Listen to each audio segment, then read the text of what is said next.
Pui pui atua i pe i he ngahi tala whakatapu ko muaki. Tuku mua ke fufola te whalaka e whahoka atu ha whetapa. I he loto maulala moni, pia mo loto whapapa moni ki he tonga katoa pe. Maloho mo lelei ki ahoni ka inga whanongo. Tari fifia katoa ki mutoru ki he e tau prokalama. Ko e prokalama ko ini te watuia pe mi he e tau pesi. Pe ko e trepta ko ini o ngahi historia a misa peika.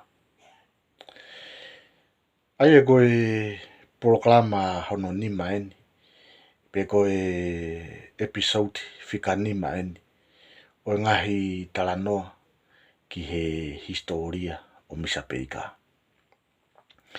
Pea o ko whakahoko atu ai proklama ko ini i he ahataha nima o Novema ua awhi ua. Ko e proklama ia ko ini ko loto pe au ia ki tau to e hoko atu pe mihi e tau proklama whamui mui whika waki pe mo misa peika. Ka paite mo manatu ki e tau proklama whamui mui. Ko e kawinga tau proklama whamui mui. Nā ku talanoa ai ki he ngahi whiwa wā kovi aki a misa peika. Pea mo toke tā muritoni. Pea koe wā ko ia nea ue ki hatu unga. Na e alu ke toi kovi ange. Pea au ke hatu unga. Au toi kau mai pea mo ngahi whafufonga pure anga. O ngahi pure anga muri he aho ko ia. I hono launga i o misa peika. Pea koe prokalama ko ni. Te utara noa tu pe ki ha ngahi ka veinga pe. Whilawe i pea mono launga i o misa peika. Pea whakatau atu ia ki he aho. Pea mo tu uni na e whakotu uai. Ke whoki ai a misa peika. Pe recall ai a misa peika. Mi ano whatongia koe misinare ki tonga. Pea koe prokalama ia aho ni.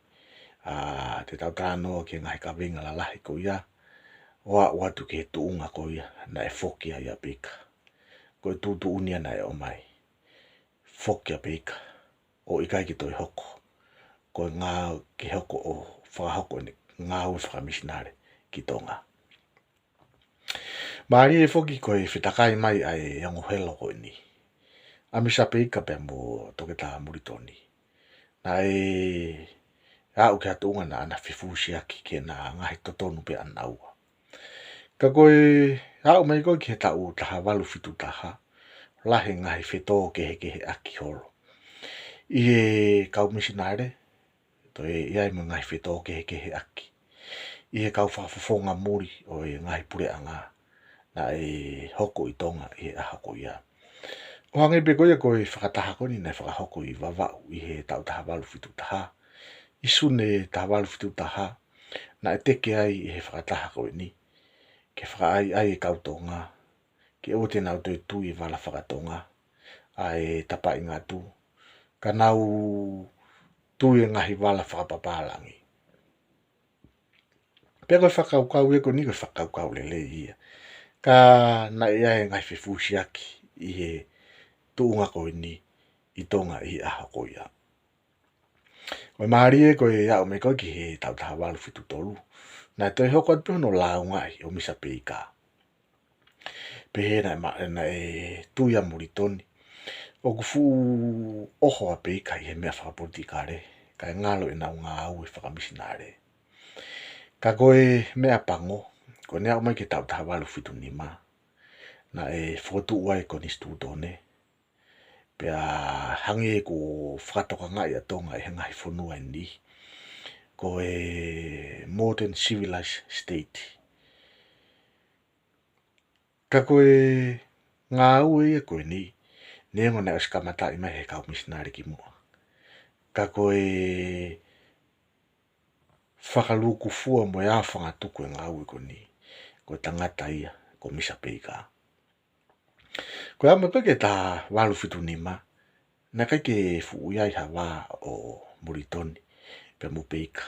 Koe wā e mo tangata ko ni, na o si whakalelei, pia kamata ke na whenga au e aki, kamata ke na whetoko ni aki, whepopu aki. I ne au mai koe ni ke he tau taha waru whitu ni ma. Koe osiko no whotu e ko ni stu tone i he tau taha waru whitu ni ma. Na e toi whaurewa e peika ia. Pea moe ngahi legal court. Pea te watu peha ngai legal court na te whito ai ngahi li liu ko ni. Na e ngā ue ki ai a misa peika. Ko taha ngai legal court ko ni. Ko e ngahi lao na e whilawe i mo e fornications. Pea mo e adultery. Pea ko e lao ia ko ni na e pasi mo ia ia. I whakataha. Osi hono whotutu e peika lao ko ni. Na e whakahanga ilahi a buta peika. I he lao ko ni. Ka koe tau kawe koa peika. Ko ngai lao e ko ni na e si ai pe lao pe he ia ki mua. He koe whamoni koa peika na e pe he. Ko e lao e whika waki pe mo e fornication pe mo e adultery. Na e o si ai pe ngahi u kupu i lao pe he i he wawa ukouti. I he tau tawaru tolu hiwa. Pea neonga ngahi whakatonuhia mo ngahi tau kawe peika na whakahoko. Aneki whakanga i pea peika. I hene ngau ke lao ko ni.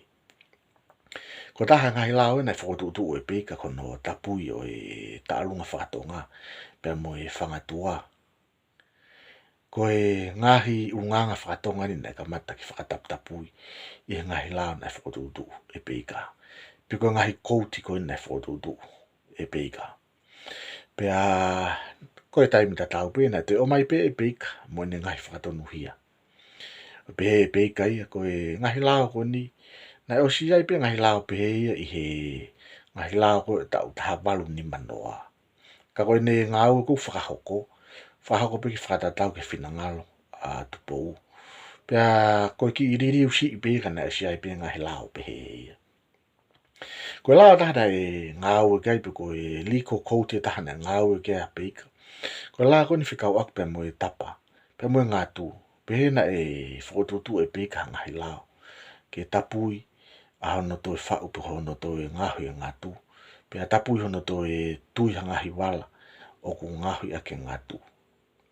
Kau ni lao na e longo alahi e whonua. Pea whakatatau ki he report na e whakahoko e Layat. Ko Layat, ko e British Council ia ki whisi pe motonga i he ahako ia. Pea na e whalau mai a Layat i he tau tawalu whitu no ki tonga. O whatokanga i e Layat e ngai whelau aki ko en whikau aki pe mo e lao ko ni. O ilo ai e Layat ia. O ngari kumau haki komison ni e pe koha ki koini a peka pe me he lao ko ni. E kupe e Layat ia. Ko e whakotutu e peka ia a e lao ko ni. He kumau ene ki i se niti ana ia. Pe mi he kau wharekoloa muri na nau whakatau e ngahi tupenu i tonga i he ahako ia. Ka koe whakatonuhia koa peka na pe he peka. I kai. Koe whima upe ia pe mea tau whaahau tupo uraki. Ke whakaai ai e kakai ke nau tafoki mihono tui e wala ngatu. O tui e ngahi wala muri. Pea koe whounga ko ia. E toi civilise ngai kakai. Pea kai ke ngatai. E toi recognize ngai a tonga. Ko civilized state. Kai ke. Koe ngahi whotutu pe mo ngahi legal court ko ne ngau ka peka. Neongo na iai hano ngahi lelei. Kana i hoko e ko hamea ke si whakanga iai a peka. Koe osi koe a hano whotutu e misa peka e kodistu tone i he tau tahawalu whitu ni ma. Koe mahina pe tahami iai. Whotu urewa e peka ia. Pea moe nusi pepa a taimi o tonga. Pea koe nusi pepa koe ni. Na e whakalele ia i he rea whakapiritahan ia. Pena e kau apito ai nusi pepa ko ni i he tokoni lahi. Ki hono teke a ngahi u politiko pe mo ngahi u social agenda na e whakotutu e misa peika.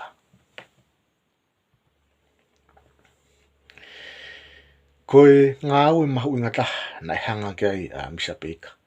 Osi hono fotu e konu stuto ne I he tau tawalu fitu ni ma.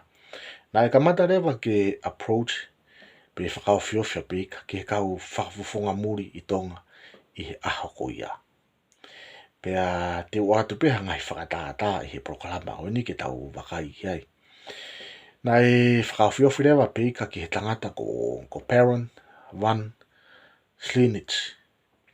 Ko Parent Van Slinich ko e komanta ia I he wakatau sia mane na e tau mai ki tonga I te isema tau taha walu fitu nima. Pea pehena e whakataha a peka pea mo Von Slinich. Pea mo tau whaahau te po ulaki I he waka. Whakatatau ki he ngahi ripoti na ne ripoti I he taimi o tonga. Ko whakataha ko ni ko hono teke pe ai wāwhinga au e aki. Pea mo sia mane I he aho ko ia. Pea ko taha ngahi whafufonga muri na e approach e peika I he aho ko ia. Ko Layard, mahina pe foki ko Layard ia, ko British Council ia, ki fisi mo tonga I he aho ko ia. Pea pēna e ahi mai a Layard ki tonga, I February taha walu fitu ono, o whakataha pea mo peika. Ko e kawinga te tau pe, ki hono teke a ngahi wāwhinga o aki, pea mo Britania I he aho ko ia. Pea pē ki me tau taha walu fitu ono ai pe, na e toi whakataha peka pea mo Hoskins. Ko Hoskins ko British Commander ia I he aho ko ia. Pea ko ripoti koe a Hoskins na e whiwhia lahi apito he ngau a peka. I hono teke e peka ai whakaukau ko independent state pea moha whanua ke tau ata aina pea mi he pule whakakolonia o ngahi pule anga hau. Ko e ola o ngahi whakataha koe na peka pea mo e kau whafufonga muri ko ni. Ko e aha uraka November taha walu fitu ono na e saine e tarite a tonga pea mo sia mane. Pea na e whakaanga I lahi au pito peka. E he kakai toko lahi kai pehe ki he kau whafufonga muri o tonga. Mo e kau whafufonga muri me ngai whanua muri na e ngau I tonga I he aho ko ia. Ka neongo ia pea neongo no whakawhai ngata ia e ngai ngau e peka. Kana e ngā unu wawe au pita Britania e kamata ke whengau e aki mo tonga. Oa o mai ke aha wahi wa November. Taha walu fitu hiwa na e whamoni re vai tarite whengau e aki a tonga pe mo Britania. Was mahino pe koe oho mai pe Britania ia he ni. Koe nau sio ki he fufua tarite a tonga mo sia mane. Na es mahino pe foki na kai ke fulelei fefe wa whengau e aki. A Britania pa mo sia mane I he aho ko ia. Ka koe ngā unu mai koe na Britania koe nau sio. Ko ulaki tarite a tonga ia pe mo sia mane. Pea nai pāua ke nau ngā unu mai mo nau toru I he e nau wirifia. Na whai ko falala pea tuku kotoa e tonga e ne falala ki sia mane. Pea ia he hangahe mea I hoko. I he nau wā pe mo sia mane. Pea mo e wā a Britania pe mo tonga. Ka ke. Ka koe nea o me koe ki November taha walu fitu hiwa. Ko e lo ua pure anga sia mane. Pea mo e pure anga Britania. Kua na o si fully recognize a tonga. Ko independent state. Ko e whanua tau ataina mihe no purei e ha whanua muri. Pea koe ngāu ko ni koe ngāu e maa onga e na e whakahoko e misa peika. Pea neongo na e ngahi lau ngai mohono lau ngai a misa peika I ngāu e koe ni. Ka pau te tau whakau kawat ma tau whehu ia. Kana tae ou a misa peika. Te tau whewhe I ahoni. Te tau whewhe ka pau na tau nofo whakakolonia ki ha whanua. Pea neongo ulahi pe ngahi lele ia nofo whakakolonia. Ka kotu ia o siai pe ho mo whakau kau. Pea mo ngahi tari ki he whehu I ko ia. Koe ngahi ngāu e koe no peika koe ni. Na e toi whamamawha I mai hano launga I o peika. E Layard. Pea o si mahino pe foki. Ko Layard ko British Council ia ki fisi mo tonga I he aho ko ia. Pe e Layard. O ku hanga e peika ia pure I angahi mea whakapolitikare. Mea whakapaanga. Mea whakaekonomika. A tonga I he aho ko ia. Ka koe tau fehu I koe ha no kovi ka pan ai pure I e peka. Ai ngahi mea ko ia. Pea, te tau tue lava pio fehu I. Koe ha no lelei. Nai o mai e peka. Ai ngahi pure ko ia. Mo ne ngahi tau kei ko ia o pure ia ke ngahi mea whaka politikare o tonga. Ko ngahi mea ko ia mahu inga pike tau sivi. Ngahi launga ko ni. Ke ko mata ua mau pe. Ai ang ta whaaki. Kai ke. Wai mo ngahi launga pehe na hanga e peka taufi. Ai hu mai kau toke tāke na unga au ki tonga. O pehe ko tau mua peka.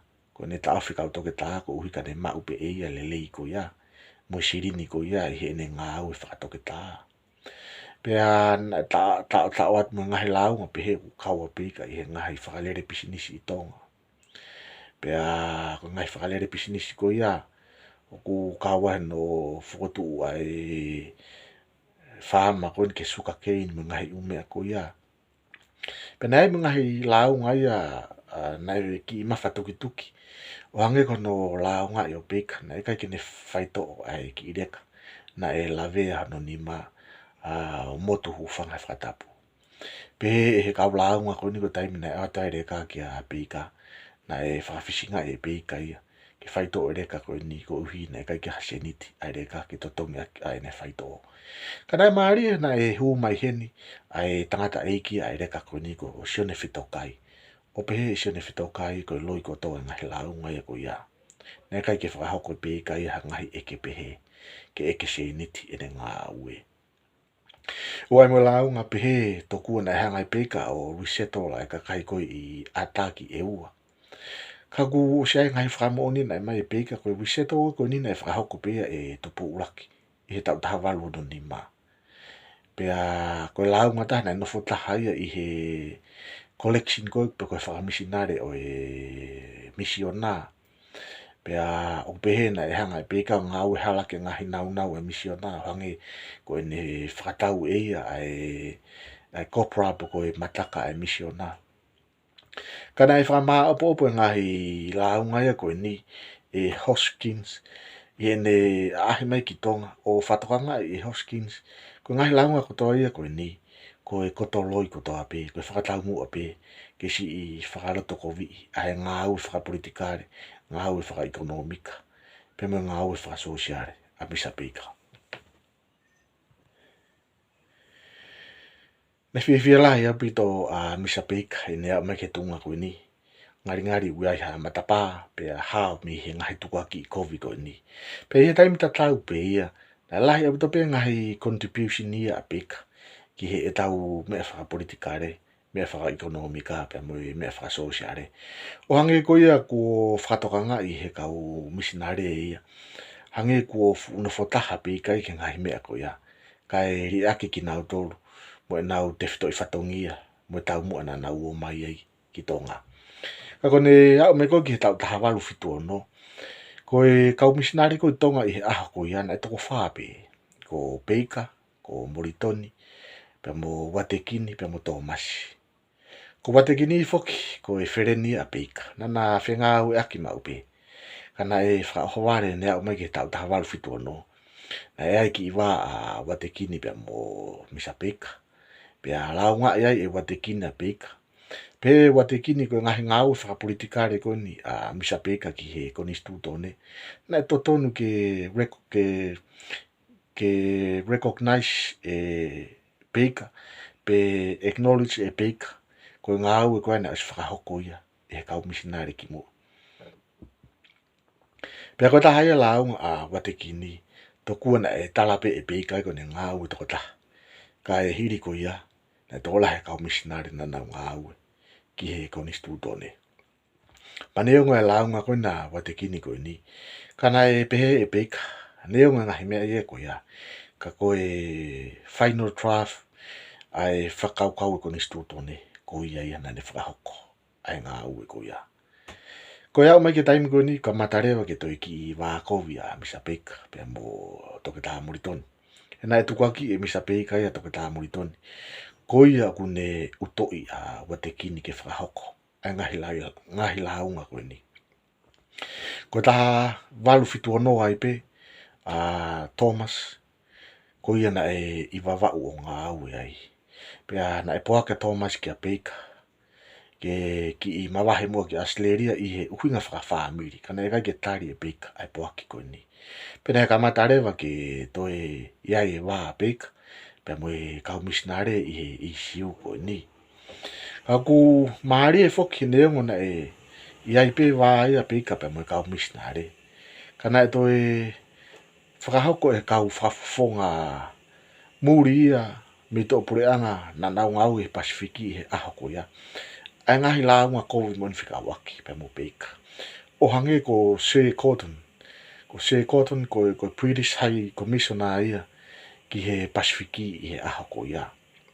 Ko ia na ne whakotu watu ke remove a peika pe me tonga. I ngahi uhinga ke he pe o hange ko ia na ko stala noa kai. Ka koe taha ngai uhinga na e whakatonu hia ia ki e Cotton e ne taukawe mo ne launga. Toku a kuhanga e peika o whakawhiofi mai a sia mane. Pea koe no whakawhiofi mai kona sia mane ia e ngahi uparapare malaki. E hoko i he Pasifiki i he ahoko ia. Pea na ia i pe mo ngahi taukawe na taukawe i e Cotton ke ne launga o pe he Cotton. Koe ngahi kouti koe kona e whakapasi e peika. Ngahi lao ko koe ki he tapa. Koe ngahi lao ki he tau ulunga no tauwhi tau ulunga pe mo i whangatua.